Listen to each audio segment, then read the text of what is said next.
Buenas noches, comunidad. Mi nombre es Gabriel y llevo más de 20 años manejando camiones por rutas de montaña entre Chile y Argentina.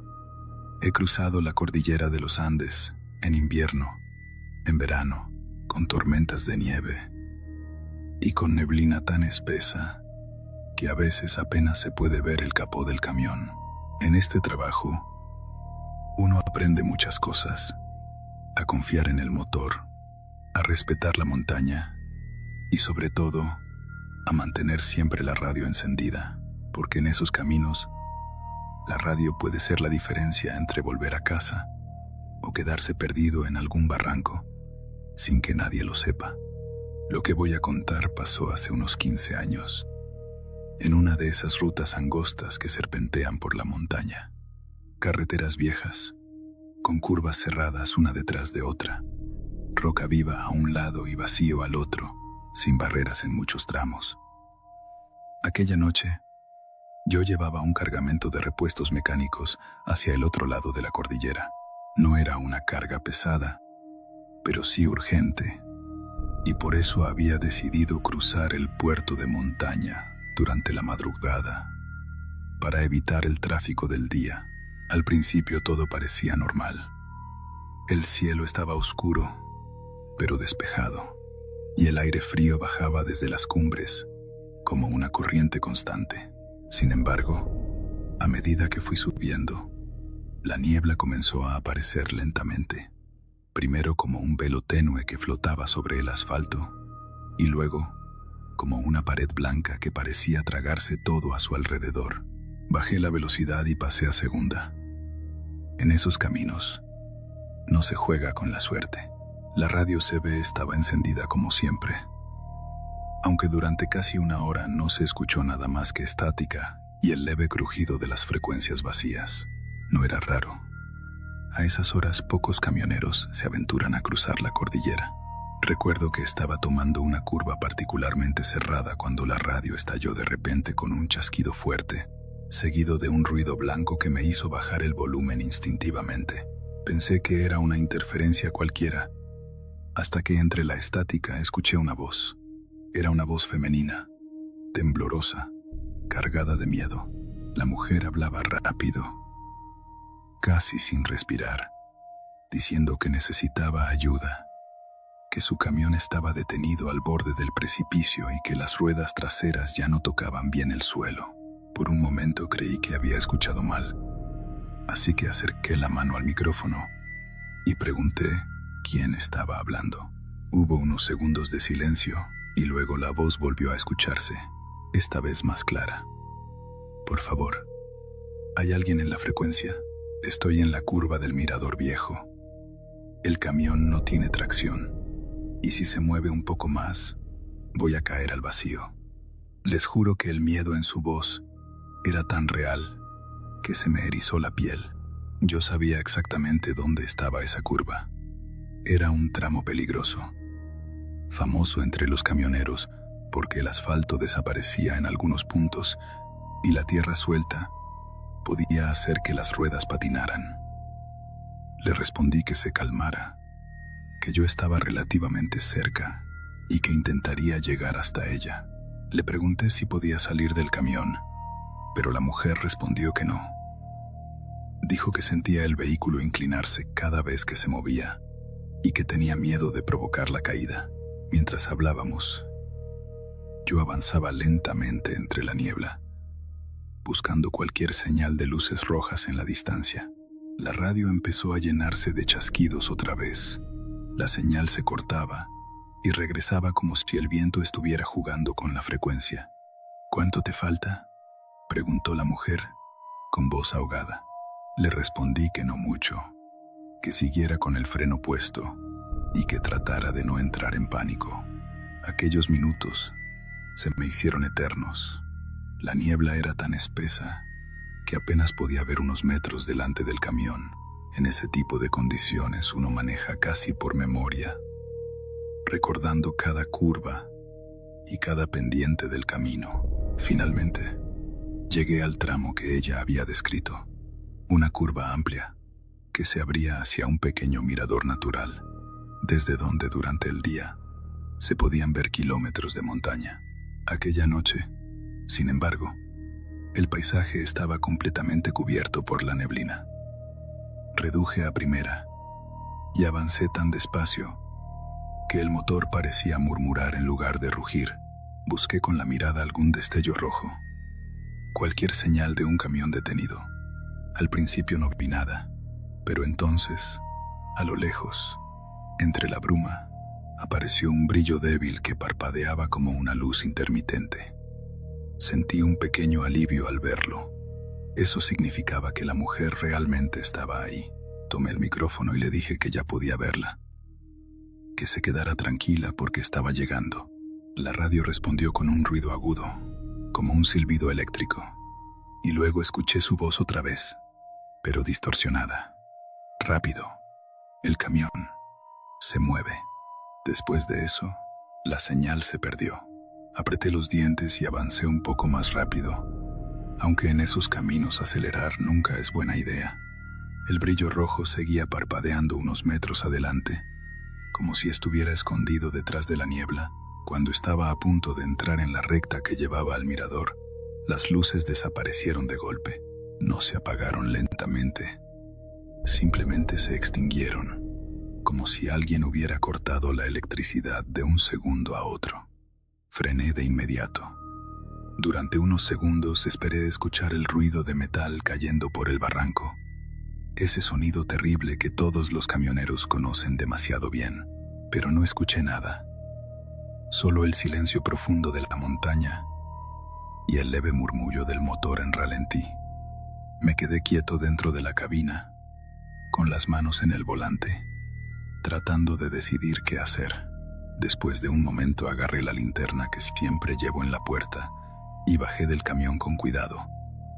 El aire estaba helado y la niebla se movía lentamente alrededor de mí como humo. Caminé unos metros hacia donde había visto las luces, llamando en voz alta por si la mujer seguía allí. Nadie respondió.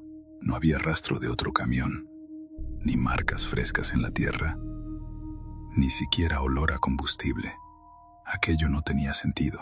Regresé a mi vehículo y avancé unos metros más, pensando que quizá había calculado mal la distancia. Fue entonces cuando la neblina se abrió un poco y vi algo a la orilla del camino. Una pequeña capilla de carretera, de esas que la gente construye para recordar a alguien que murió en ese lugar. Frené sin pensarlo y me acerqué. La capilla era simple, una cruz de madera, una pequeña imagen de la Virgen y una placa metálica, algo oxidada por el tiempo. Alumbré la placa con mi linterna y leí el nombre grabado en ella: Carmen Judith Rojas, camionera, querida hija y amiga, fallecida en este puerto de montaña. Debajo del nombre había una fecha que indicaba que el accidente había ocurrido muchos años atrás. Sentí un escalofrío recorrerme la espalda. Algo dentro de mí me obligó a acercarme un poco más al borde del camino. Miré hacia abajo y la neblina se abrió lo suficiente para revelar un montón de metal oxidado entre las rocas del barranco. Era el esqueleto de un camión viejo, sin cabina y casi cubierto por la vegetación de la montaña. Permanecí allí varios segundos sin moverme, entendiendo lentamente lo que había pasado. Volví a la cabina con el corazón latiendo con fuerza y probé la radio una vez más. Solo había estática. Llamé varias veces por si la mujer seguía en la frecuencia, pero nadie respondió. Entonces comprendí que aquella voz no venía de ningún camión atrapado en la curva. Venía de algo mucho más antiguo, algo que quizá llevaba años repitiendo la misma llamada de auxilio cada vez que la niebla cubría la montaña. Me quedé sentado un momento, mirando la carretera desaparecer en la bruma, y finalmente puse primera para seguir mi camino. Desde esa noche, siempre paso por ese puerto con la radio encendida y la velocidad baja, y cada vez que la estática cruje entre las frecuencias vacías, una parte de mí espera volver a escuchar aquella voz pidiendo ayuda desde la niebla. Hay algo extraño en las carreteras cuando pasan de las 12 de la noche. Durante el día parecen normales, llenas de tráfico, estaciones de servicio y pueblos que aparecen cada pocos kilómetros. Pero cuando la madrugada avanza, todo cambia. Las luces se vuelven escasas, el silencio se hace más profundo y los pocos vehículos que aparecen parecen fantasmas moviéndose en la distancia. He manejado durante años en turnos nocturnos y siempre pensé que nada podría sorprenderme después de tanto tiempo en la carretera. Sin embargo, hubo una noche que cambió completamente esa idea. Todo comenzó en una autopista larga que atravesaba una zona rural casi desierta. Eran alrededor de la 1:30 de la madrugada y yo regresaba a casa después de visitar a un familiar en otra ciudad. El viaje era tranquilo. El cielo estaba cubierto de nubes bajas. El aire era frío y la carretera estaba prácticamente vacía. Solo veía, de vez en cuando, las luces lejanas de algún camión que pasaba en dirección contraria. Después de casi 2 horas conduciendo sin detenerme, empecé a sentir el cansancio típico de la madrugada. No era sueño, exactamente, pero sí esa sensación pesada en los ojos que te obliga a concentrarte más en cada kilómetro. Decidí buscar una estación de servicio para comprar café, pero la siguiente estaba a casi 30 kilómetros, según el GPS. Fue entonces cuando lo vi, una figura al lado de la carretera. Al principio pensé que era un poste o una señal vieja, pero cuando me acerqué más, distinguí claramente a un hombre de pie en la orilla del camino. Levantaba el brazo lentamente, haciendo el gesto universal de pedir aventón. No era algo común en esa autopista, pero tampoco imposible. Algunas personas quedaban varadas cuando sus autos se averiaban o cuando perdían el último autobús hacia los pueblos cercanos. Reduje la velocidad y me acerqué. El hombre llevaba un abrigo largo y oscuro que parecía demasiado viejo para la época. Su cabello estaba húmedo, como si hubiera estado bajo la lluvia, aunque la carretera estaba completamente seca. No llevaba mochila ni maleta, solo ese abrigo pesado y unas botas cubiertas de polvo. Bajé la ventana. ¿A dónde vas? El hombre tardó unos segundos en responder. Su voz era baja, casi un susurro. Al próximo cruce. Miré el GPS. El próximo cruce estaba a unos 15 kilómetros. No era un gran desvío. Sube, dije finalmente. El hombre abrió la puerta del pasajero y entró al coche con movimientos lentos. Cuando se sentó, noté inmediatamente algo extraño. El interior del coche se volvió frío, mucho más frío de lo que debería estar con la calefacción encendida. Cerró la puerta sin hacer ruido. «Gracias», murmuró. Comencé a conducir nuevamente. Durante los primeros minutos, ninguno de los dos habló. Yo esperaba que dijera algo más, quizá que explicara por qué estaba caminando solo a esa hora de la madrugada. Pero el hombre permanecía completamente quieto, mirando hacia adelante con una expresión imposible de leer. Intenté iniciar conversación. «¿Tu coche se averió?». No respondió de inmediato. Algo así. La respuesta fue tan vaga que decidí no insistir. Me concentré en la carretera mientras el coche avanzaba por la autopista oscura. Sin embargo, después de unos minutos, empecé a notar detalles extraños. Primero fue el silencio. No el silencio normal de dos personas que no hablan, sino un silencio pesado, incómodo, como si la presencia del hombre absorbiera todo el sonido dentro del coche. Ni siquiera escuchaba claramente el motor. Luego noté el olor, un olor húmedo, parecido al de la tierra mojada después de una tormenta. Miré discretamente hacia el asiento del pasajero. El hombre seguía mirando hacia adelante, completamente inmóvil.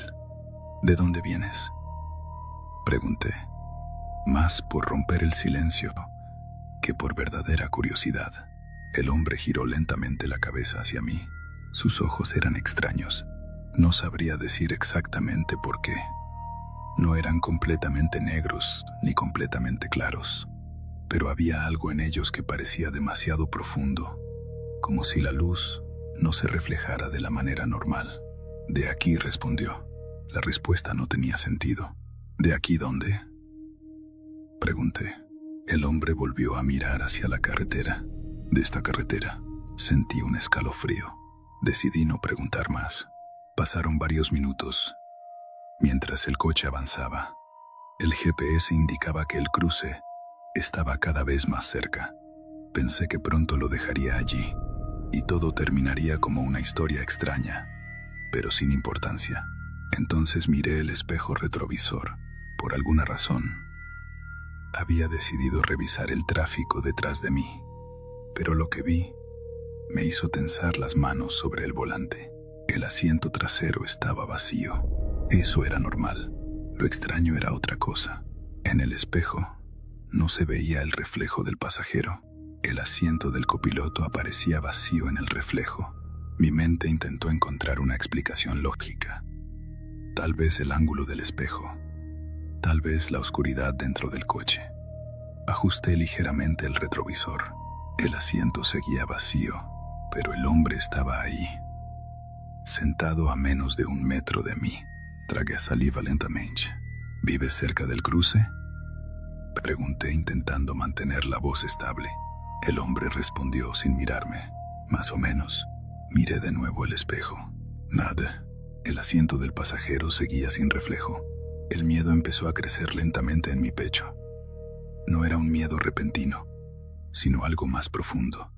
Una sensación instintiva de que algo en aquella situación no era normal. El GPS anunció el cruce a 1 kilómetro. Suspiré con alivio. «Ahí está tu parada», dije. El hombre giró lentamente la cabeza hacia mí otra vez. «No», fruncí el ceño. «Dijiste que ibas al cruce». El hombre sonrió. Fue una sonrisa pequeña, casi invisible, pero suficiente para que mi estómago se encogiera. «Sí, pero primero tienes que detenerte». «¿Dónde?». El hombre levantó una mano y señaló hacia el lado oscuro de la carretera. No había nada allí, solo campo vacío y una vieja señal oxidada. «Aquí», dijo. No quería detenerme. Todo dentro de mí decía que debía seguir conduciendo hasta la estación de servicio más cercana, pero algo en su mirada era difícil de ignorar. Reducí la velocidad lentamente. El coche se detuvo junto a la señal oxidada. Apagué el motor. El silencio volvió inmediatamente. «Gracias por traerme», dijo el hombre. Abrió la puerta del coche y salió. Respiré profundamente, sintiendo un alivio enorme al verlo alejarse unos pasos hacia la oscuridad del campo. Entonces recordé algo. «Oye», dije bajando la ventana, «¿estás seguro de que este es el lugar correcto? No hay nada aquí». El hombre se detuvo. Giró lentamente la cabeza. La luz de los faros iluminó parcialmente su rostro. Su sonrisa era más amplia ahora. «Claro que sí», respondió. Luego señaló hacia la señal oxidada al lado de la carretera. Seguí la dirección de su dedo. La señal estaba vieja, cubierta de polvo y apenas visible en la luz amarilla de los faros, pero aún podía leerse algo grabado en el metal. Un nombre y una fecha. Era una cruz de carretera, un memorial. Miré nuevamente hacia donde estaba el hombre. Ya no estaba. Sentí un frío profundo recorrer mi espalda. Entonces escuché un sonido dentro del coche, muy suave, un susurro. Venía del asiento trasero. «Gracias por traerlo de vuelta». Giré lentamente la cabeza hacia el espejo retrovisor, y esta vez había 2 personas sentadas detrás de mí. Nunca me consideré una persona curiosa. En el trabajo de transportista, la curiosidad puede ser peligrosa, porque lo único que debes hacer es recoger la carga, firmar los papeles y llevarla al destino indicado, sin hacer preguntas. Durante casi 10 años Manejé camiones por distintas rutas del país y aprendí rápidamente que muchos envíos no son exactamente lo que dicen los documentos. Algunas cajas pesan demasiado para lo que declaran.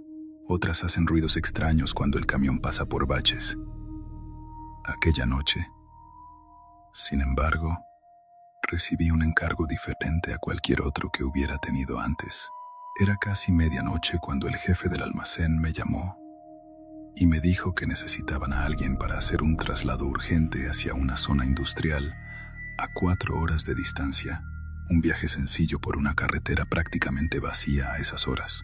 Cuando llegué al almacén, noté que el lugar estaba más silencioso de lo normal. Solo había 2 hombres esperando cerca de la plataforma de carga, ambos vestidos con chaquetas oscuras y hablando en voz baja. El jefe me entregó los documentos sin mirarme demasiado a los ojos y me dijo algo que en ese momento me pareció extraño. No abras el contenedor bajo ninguna circunstancia. Pase lo que pase en el camino, pase lo que pase, no lo abras. Pensé que se trataba de algún tipo de equipo delicado o tal vez mercancía ilegal que preferían mantener lejos de cualquier inspección. Asentí, sin darle mucha importancia, y me acerqué al camión para revisar la carga. El contenedor era más pequeño que los habituales. Una caja metálica sellada con varios cierres gruesos y sin ninguna etiqueta visible. No había logotipos de empresa, ni advertencias, ni números de serie, nada que indicara qué transportaba. Los 2 hombres lo subieron con una grúa y lo aseguraron con cadenas